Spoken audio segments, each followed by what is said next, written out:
So, as the very name suggests, targeted therapy means there should be a target in the cancer cell.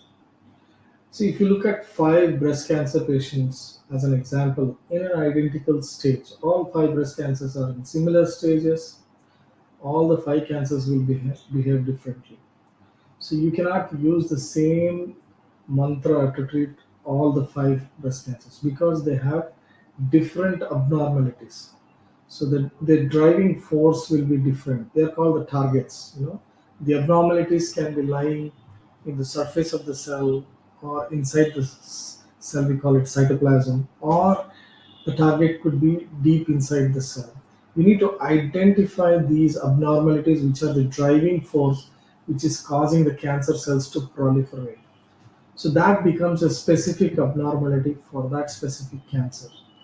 So although all five are breast cancer, they will have five different type of expressions in terms of these targets.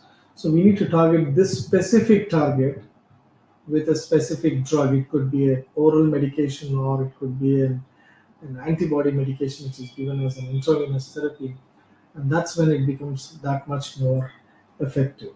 So if there is no target in a particular cancer, a targeted therapy cannot be offered. So if there is a target, then only we can think of targeted therapy.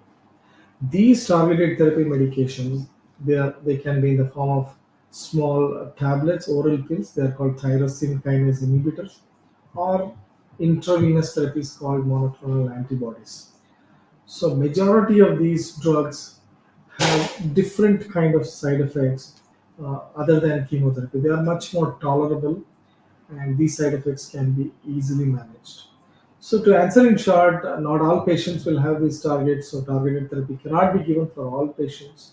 In those patients which have these particular abnormality, we can give targeted drugs. And these targeted drugs can be oral drugs or even intravenous medications.